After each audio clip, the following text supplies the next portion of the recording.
There once was a Canada, a place not so distant in history, but only a few generations away from us. It was a nation whose economy was built on a simple yet humane principle: balance the balance between the labor effort and the ability to build a decent life. We are talking about the year 1965, an era where what was considered obvious then has become an expensive luxury and an impossibility for an entire generation of Canadians today. The narrative of Canada's cost of living has shifted from a harmonious, unified economic map to a deeply fractured, incredibly polarized one. To truly understand this imbalance, this disparity in opportunity, we must begin at the root, with the most fundamental numbers: income and housing. In the mid-1960s, Canada was a country of optimism, a place where the economic system seemed to work in favor of the working class.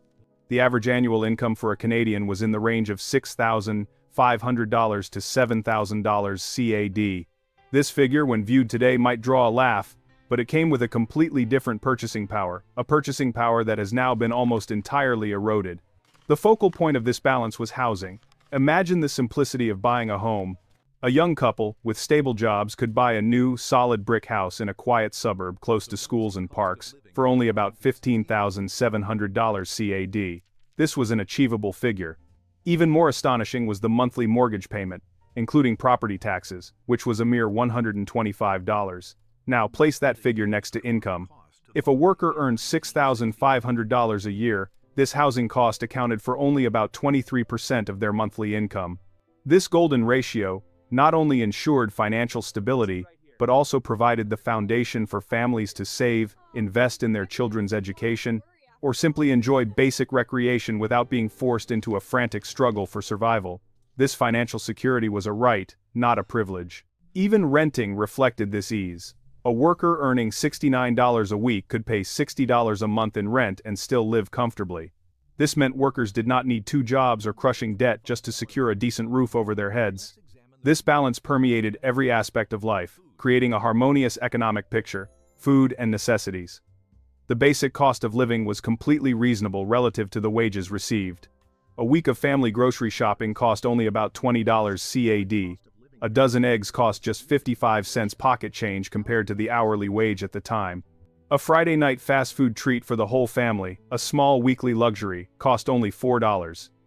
These figures demonstrate a system where inflation did not devour the purchasing power of wages. Transportation and assets. The cost of personal vehicles was an easy investment. A new car cost about $3,000 to $4,000.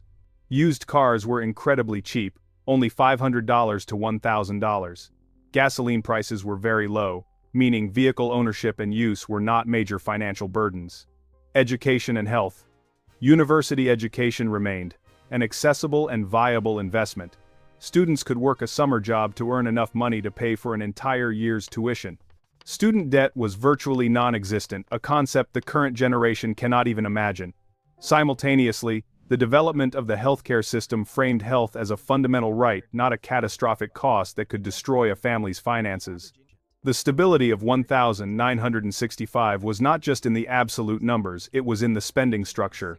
After paying $125 for the mortgage, a family had over $400 left each month for expenses, allowing for genuine wealth accumulation. Moreover, workers then often benefited from company-sponsored pensions and significantly lower Social Security contributions. Remarkably, this model was uniform nationwide. Canada in 1965 was a nation unified in its affordability.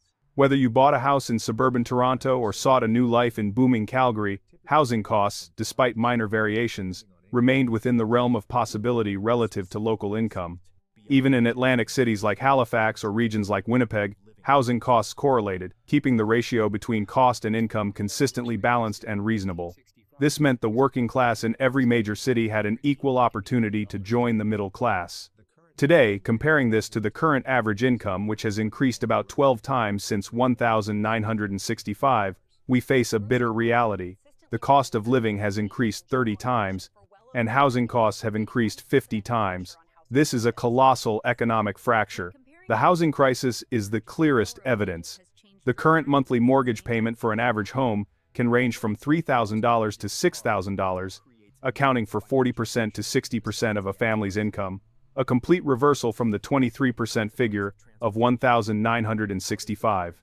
the current working class cannot achieve that balanced ratio, forcing them to become perpetual renters or financially dependent. Saving for a down payment, which took only a few years in 1965, is now an unthinkable decade-long challenge, often requiring multi-generational family assistance. This debt-fueled entry into the market immediately compromises long-term financial stability. The burden of living costs continues to tighten its grip, driven not just by general inflation but by specific crises in core sectors. Grocery costs have not just risen, they have outpaced inflation for years, making that $20 grocery haul of $1,965 translate into a burdensome $250, $350 expenditure today. And while the relative cost of gasoline may have fluctuated, the soaring costs of auto insurance, repairs, and the vehicles themselves mean transportation is anything but cheap. Education has become the burden of student debt, a financial anchor that weighs down young graduates, hindering their ability to form families, invest, or start businesses. The financial freedom that a summer job offered a student in 1965 is now replaced by a crushing six-figure obligation, effectively paralyzing the financial potential of an entire generation. If Canada in 1965 had uniform living costs, then Canada today is a nation of stark economic disparity, where the opportunity for a stable life depends entirely on your postal code. This difference is clearly illustrated across 10 major cities. Vancouver, British Columbia. The city's geography and its role as a hub for global capital have exacerbated the crisis. The average home price has exceeded $1.2 million. Rent for a one-bedroom apartment frequently hits $2,800 or more. The local working class faces an affordability crisis that has led to mass outmigration to other provinces. The cost inflation here is a staggering nearly 70 times the 1,965 baseline. The crisis in Vancouver is not just a housing issue, it is a failure of urban planning and tax policy to protect the market from speculation. Toronto, Ontario. As the nation's financial heart, Toronto's average home price is over $1.1 million. The density, intense demand from immigration, and speculative housing market mean the local economy fails to reward the average worker with affordable housing. Renting here is financially debilitating, exceeding the cost in many major U.S. metropolitan areas. Wealth disparity in Toronto has reached a level where essential services also become inaccessible to those in lower-paying jobs. Ottawa, Ontario. While still relatively easier than Toronto, the capital's high wages are rapidly being absorbed by housing costs.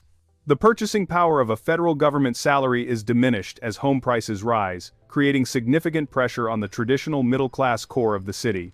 The proximity to the expensive Ontario market has pulled Ottawa's home prices up accordingly. Calgary, Alberta.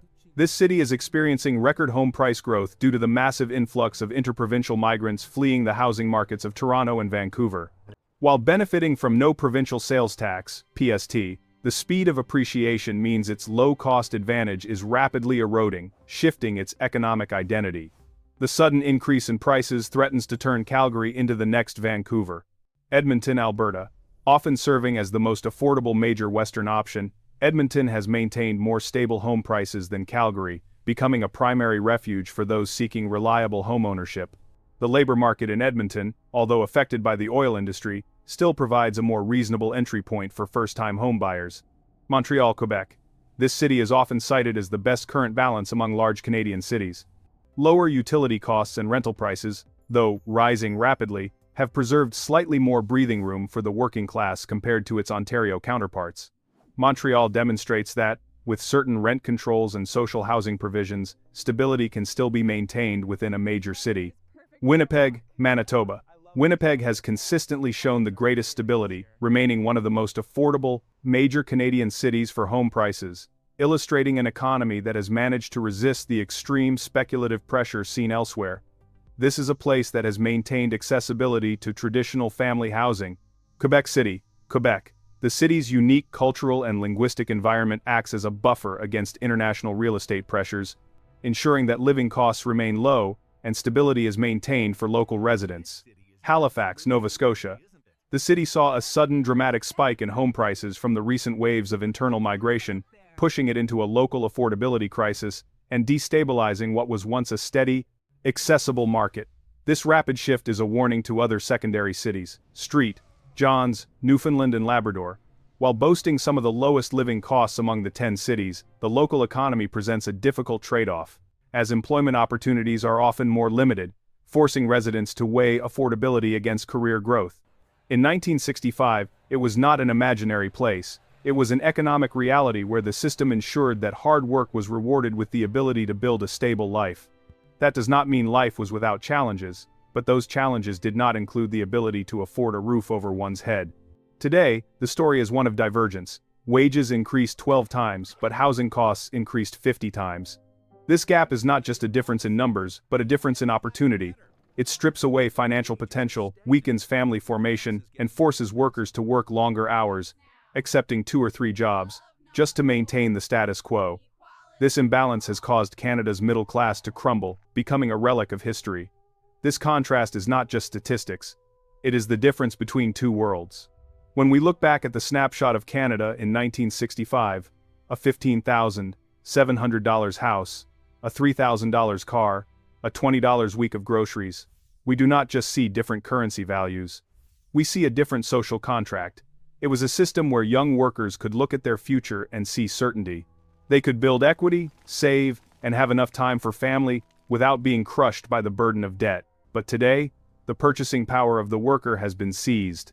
The dream of homeownership has been replaced by the reality of permanent renting, college tuition has been replaced by lifelong debt, and time with family is traded for night shifts.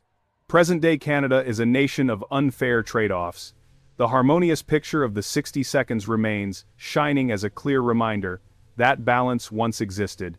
And the impossibility of today is a choice, not destiny.